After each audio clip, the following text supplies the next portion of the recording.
Las últimas semanas han estado marcadas por noticias en materia policial vinculadas a los secuestros que se han producido en nuestro país, en distintas zonas, fundamentalmente con algunos casos que han generado más conmoción pública, como el de un empresario, por ejemplo, la semana pasada ocurrido en Quilicura, y otros tipos de investigaciones que han llevado a desarticular bandas dedicadas precisamente a este crimen, entre otros. Vamos a conversar de esta situación con una mirada más amplia. Estamos en contacto hasta ahora con el experto en crimen organizado, Pablo Ceballos. Gracias por el contacto, Pablo, muy amable.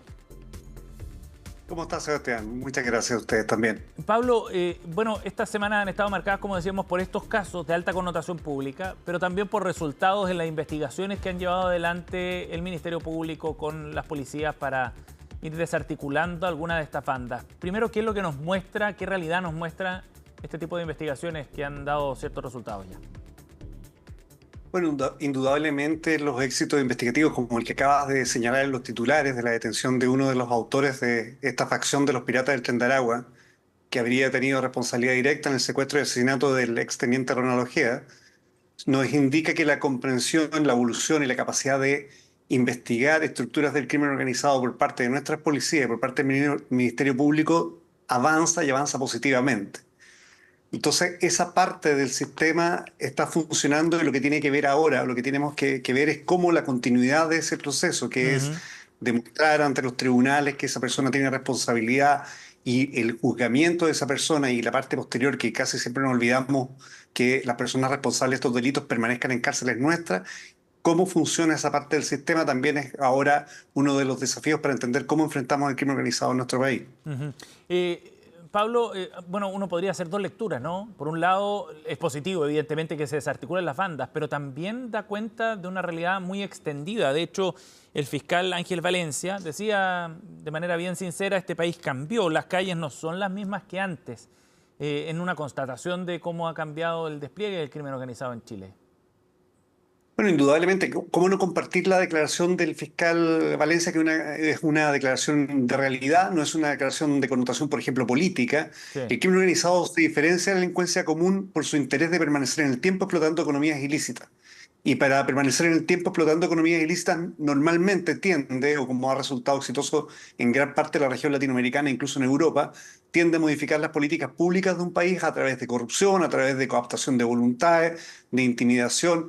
Y efectivamente y lamentablemente es una realidad que viene para quedarse y en los desafíos de los estados democráticos es a través de sus herramientas democráticas, a través de su Estado de Derecho, cómo contrarrestas la velocidad de ingreso y el impacto de ingreso a la sociedad de un fenómeno que es humano, como es el crimen organizado, y que está presente en sociedades incluidas la nuestra, obviamente, pero que nos golpea más fuerte porque somos en la región los últimos que estamos recibiendo este tipo de fenómeno que ha estado muy común en otros países. Claro. Entonces es una declaración muy realista, Ajá. es una declaración además que tiene mucho que ver con la voluntad que el Ministerio Público tiene hoy día para enfrentar estos delitos y me parece que, bueno, se dan señales de que podemos contrarrestar por lo menos el avance o la comprensión de este fenómeno. Sí.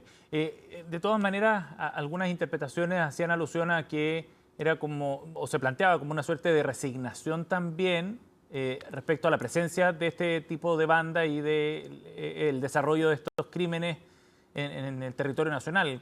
¿Tú lo ves como una constatación más que una resignación? Yo siento que es una realidad la transformación de la delincuencia en Chile de dos aspectos, ¿no es cierto? El ingreso de estructuras internacionales o de origen extranjero que Ujú. vienen con otras lógicas y la transformación de nuestra propia delincuencia común, que quizás no estamos observando tan bien. Ambos fenómenos tienen que chocar en algún momento y ambos fenómenos tienen una manifestación evidente que es la violencia, que es lo que a nosotros nos impacta. El segundo camino después de la implementación, el control de territorio, el control de comercio ilícito a través de la violencia es el control del territorio y la penetración del tejido social. Yo creo que nosotros tenemos todavía mucho o un margen de tiempo interesante para entender que el camino siguiente del crimen organizado no va a ser exclusivamente la violencia, va a ser control del territorio. Y eso es un fenómeno complejo porque cuando las estructuras del crimen controlan territorio, normalmente las comunidades que están bajo ese control no denuncian, empiezan a normalizar la presencia de estructuras dominantes Mm. y eso genera lógicas de impunidad que es lo que nosotros tenemos que como país evitar. Bueno, de Y esto hecho, se puede dar... Mm, disculpa Pablo, pero de hecho esta semana sí. justamente Ayer, claro, en La Pintana se produjeron dos hechos con balaceras entre medio, hubo un muerto, otros 3 heridos en el segundo episodio y no se quiso presentar denuncia en ninguno de esos dos casos. ¿Qué refleja eso sobre las dinámicas precisamente territoriales, por ejemplo? Bueno, puede reflejar, no me quiero referir al caso porque a lo mejor habría que estudiarlo un poco más, pero puede reflejar lo que es evidente, lo que nosotros hemos observado en investigación de campo en América Latina, que es el miedo a denunciar por un lado, a lo mejor no tener confianza en las instituciones a quienes reciben la denuncia, y segundo, por el miedo de las estructuras criminales que pueden entender o pueden saber que se ejecutó una denuncia. Ujú. También puede reflejar que hay una pugna muy fuerte en un sector territorial y esa pugna puede tener consecuencias también para las comunidades que se encuentran. Si uno analiza los últimos hechos ocurridos en la zona sur de Santiago y en otros lugares del país, uno evidencia que este tipo de balaceras, este tipo de enfrentamientos normalmente se dan cerca de centros de asistencia social, de colegios, de escuelas, y eso es súper dramático porque hay una población no involucrada en esta pugna del crimen organizado, pero afectada directamente en su realidad diaria. Claro. Tú mencionabas que había quizás una dimensión de todo este fenómeno que no estábamos viendo con atención, que tiene que ver con cómo va cambiando la delincuencia común o los grupos, digamos, nacionales respecto a esto. ¿A qué te refieres con eso, Pablo? ¿A qué hay que poner atención? Mira, normalmente las autoridades, los académicos, las personas que se dedican a estudiar el crimen organizado nos Ujú. dicen, mira, no todo es crimen organizado, lo que en realidad es cierto, no es así. El crimen organizado tiene características muy especiales, tiene economías ilícitas diferentes, etcétera.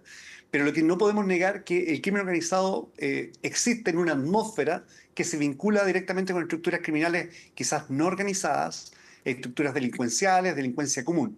Esa atmósfera también afecta o involucra a las comunidades que están dentro de el sector geográfico o territorial donde se desarrollan estas pugnas, o donde se pretende establecer un mercado ilícito o se pretende explotar una economía ilícita. Por lo tanto, yo lo que digo es que es importante dimensionar que el ecosistema donde opera el crimen organizado tiene múltiples variables y una de ellas, por ejemplo, depende directamente del Estado, ¿no? Que son las cárceles. Ujú. Gran parte de las personas que se detengan en el crimen organizado, la delincuencia común, etcétera, van a terminar en nuestras cárceles. Y como terminan en nuestras cárceles, hay un fenómeno que no podemos desconocer. Las estructuras criminales de origen extranjero que han ingresado actualmente a Chile surgieron desde una cárcel. Claro. Por lo tanto, la capacidad que tienen de gobernar una cárcel es real. Bueno, y ese es un punto que empieza a ser bien preocupante. Tú lo has planteado en otras entrevistas a propósito de la gobernanza criminal en los centros carcelarios. ¿Estamos en riesgo de que eso empiece a ocurrir, de que los centros penitenciarios de alguna manera se transformen en centros de operación también para las bandas? Porque, por ejemplo, el fiscal Barros esta mañana decía, hemos detenido a más de 120 personas vinculadas a este tipo de delito, el de secuestro, desde la creación de los equipos ECO. Es un éxito, pero bueno, ¿qué pasa luego? ¿Cómo se monitorea la operación de esos sujetos dentro de la cárcel, por ejemplo? Sí, indudablemente yo creo que la palabra éxito debiéramos complementarla con un apellido, ¿no? El éxito estatal, el éxito del sistema completo. Ya. Porque claro, es muy bueno que se realicen éxitos policiales, del Ministerio Público, incluso éxitos judiciales con condenas largas. Pero eso es una parte de un sistema más complejo. Lo que sí que es una muy buena señal y una muy buena noticia es que hoy día no hay ninguna autoridad política en ejercicio o alguna sensibilidad política que esté en el periodo de elecciones que no comprenda la dimensión de riesgo que significan las cárceles. Eso es una muy buena noticia porque hay países que no lo han dimensionado de esa forma y han terminado con demostraciones empíricas de lo grave que era no poner atención en eso. En Chile se están haciendo cambios muy interesantes respecto a la política penitenciaria y también se están definiendo ciertas cosas. Lo que quizás es preocupante es que a lo mejor tengamos que redefinir el concepto tradicional de control de cárcel que nosotros tenemos en el país, considerando variables nuevas del crimen organizado. Y ese es un desafío no solamente de las autoridades en ejercicio, no es un desafío de las sensibilidades que quieren entrar a ser autoridades en ejercicio en las próximas elecciones, sino un desafío en realidad de la academia, de los centros de estudio, para entender realmente cómo podemos comprender lo que es el control del Estado dentro Ujú. de un recinto penitenciario.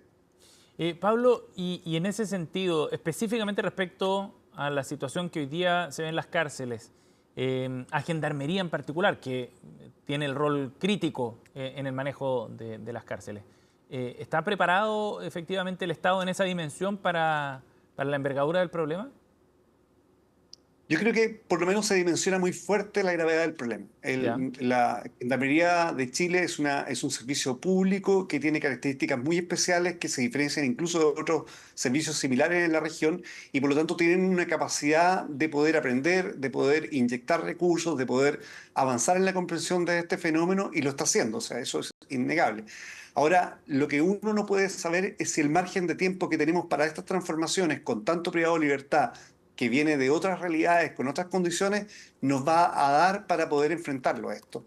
Y ahí yo creo que el trabajo que se está haciendo de segmentación, de clasificación delictual, de compromiso delictual, Ujú. de mejoramiento de las condiciones de reclusión de máxima seguridad, creo que son indicios importantes, necesarios y también son luces de que vamos avanzando hacia el camino correcto. Insisto, esta discusión del tema penitenciario en otras realidades es todavía una discusión que ni siquiera se dimensiona lo grave. En Chile ya el concepto de dimensión del peligro está. Y eso es un punto bien positivo, creo yo. Pablo, muchísimas gracias por conversar con nosotros para profundizar en esta tendencia de la situación y analizar también estos hechos que han ocurrido en las últimas horas. Gracias por el contacto. Muchas gracias a ustedes, Sebastián.